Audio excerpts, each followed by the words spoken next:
Welcome to Trinity of Christ Ministries Bible Study. Today we will be doing Genesis 35.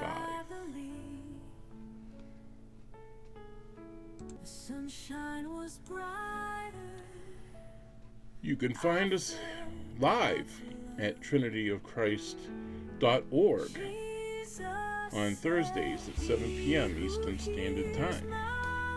All are welcome to join our live Bible studies, as well as to watch our recorded ones.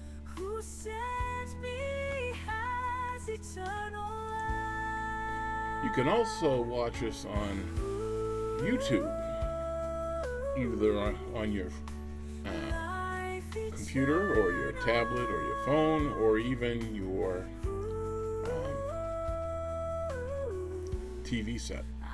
If you have Comcast and have apps available, or if you have a smart TV, you just go to YouTube, put in the search TOCM Sunday Service, TOCM Bible Study, TOCM Prayer Meeting, and you can share it with your family.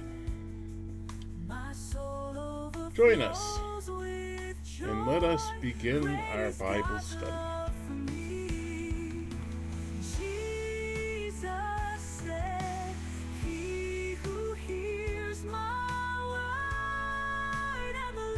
My name is Andy. I'm a ordained minister at Trinity of Christ Church, and I will be conducting this Bible study. I'll put it up on the screen so that you can see it, or I hope to put it up on the screen so you can see it.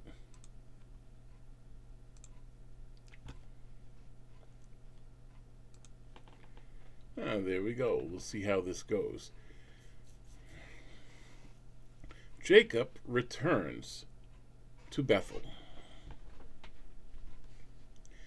Then God said to Jacob, "Go up to Bethel and settle there, and build an altar there to God, who appeared to you when you were fleeing from your brother Esau." So Jacob said to his household and to all who were with him, "Get rid of the foreign gods you have with you, and purify yourselves and change your clothes. Then come, let us go up to Bethel, where I will build an altar to God, who answered me in my day of distress, and who has been with me wherever I have gone." So they gave Jacob all the foreign gods, and they had in the rings in their ears, and Jacob buried them under an oak at Shechem. Then they set out, and terror of God fell on the towns all around them, so that no one pursued them. I'm going to stop for a second and just talk about what we've read. Why do you suppose that Jacob has asked them to get rid of all their foreign gods and all their jewelry and things that are worldly and not of God?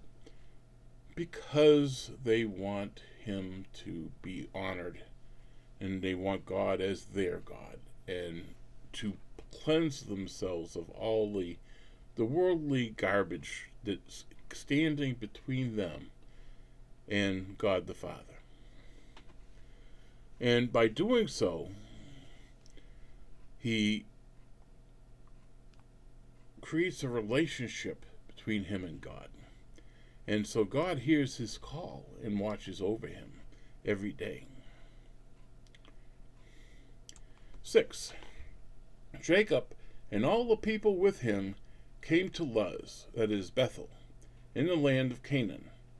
There he built an altar, and he called the place El Bethel, because it was there that God revealed himself to him when he was fleeing from his brother. Now Deborah, Rebekah's nurse, died and was buried under the oak outside Bethel, so it is named Alon Bakuth. After Jacob returned from Padan Aram, God appeared to him again and blessed him. And God said to him, "Your name is Jacob. But you will no longer be called Jacob. Your name will be Israel. So he named him Israel. And here we see the beginnings of the Israelite nation. Instead of calling him Jacob, he becomes Israel. And if I remember right, the Israel means to wrestle with God.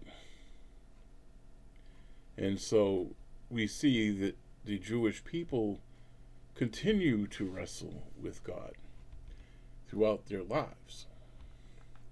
In fact, all of us do. I'm not trying to pick on the Jewish people. They are just people like you and I.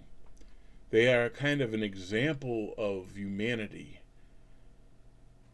and our interaction with God. 11. And God said to him, I am God Almighty. Be fruitful and increase in number. A nation and a community of nations will come from you, and the kings will be among your descendants. The land I gave to Abraham and Isaac I also give to you, and I will give this land to your descendants after you. Then God went up from him at the place where he had talked with him. Jacob set up a stone pillar at the place where God had talked with him, and he poured out a drink offering on it. He also poured oil on it, and Jacob called the place where God had talked with him Bethel. As you could see, early on in Israel's foundation, they are very attached to doing physical things to mark a spiritual happening. We'll find this is true throughout the Bible. And God, in fact, does it to us. As he had them create the temple in a certain way to mimic the heavenly temple, because we could not see it. It gave us a physical structure that we could understand the temple through it. The deaths of Rachel and Isaac.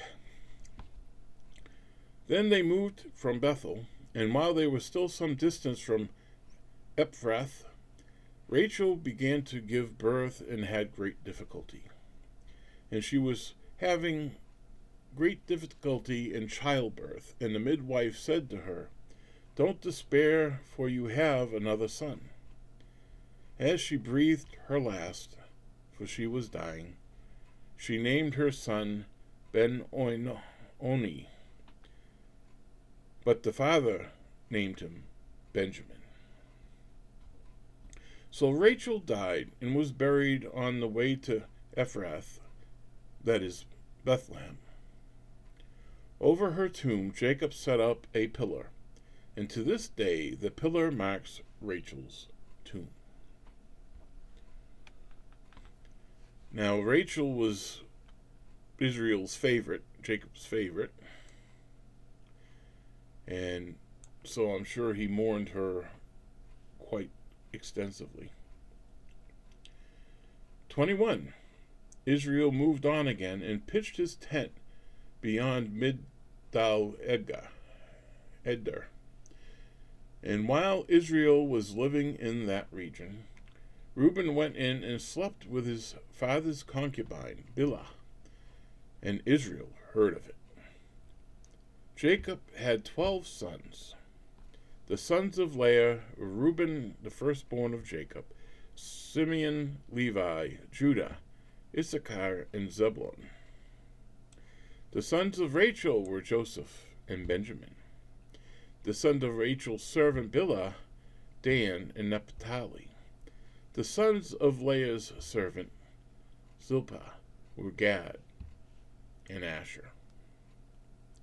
These were the sons of Jacob who were born to him in Padan Aram. Jacob came home to his father Isaac in Mamre, near Kiriath Arba, that is Hebron, where Abraham and Isaac had stayed. Isaac lived 180 years. Then he breathed his last and died, and was gathered to his people, old and full of years. And his sons Esau and Jacob buried him.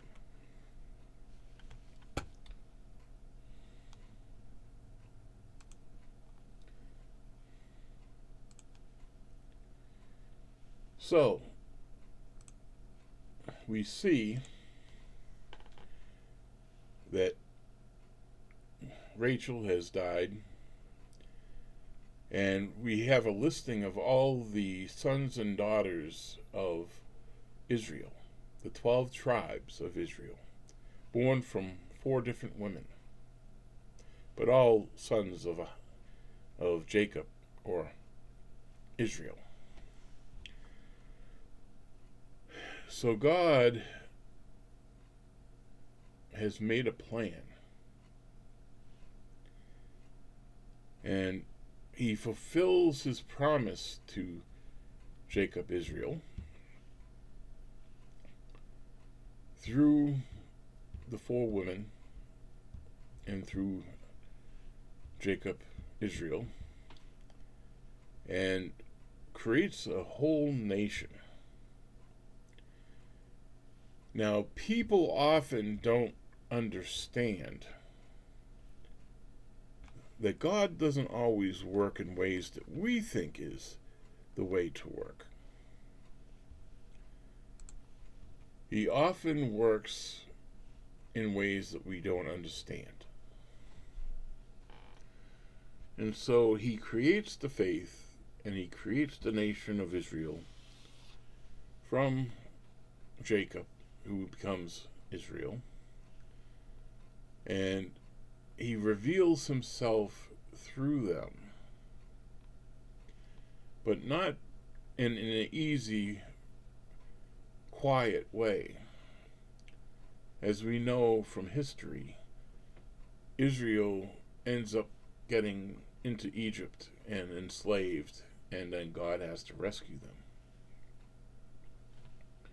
And some argue, well, why did God wait 400 years to rescue Israel from Egypt? Well, God, being a fair God, does not destroy good and innocent people. He had to wait for the land that was promised, for the peoples to corrupt themselves to a point where they no longer deserve to live in that land. And so that allows the Israelites to come out and to take that land. And so that promise is fulfilled. But yes, it's in a roundabout way. You know, they're first slaves in Egypt, and all sorts of things happen in between there, and we will eventually get to that in the Bible series.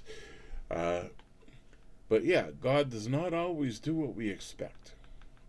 But he always keeps his promises. And that we can keep as our own.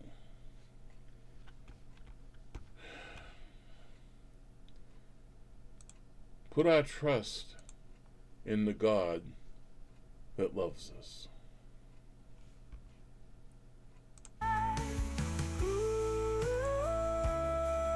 This is the end of the Bible study. Go forth to love and serve the Lord and each other.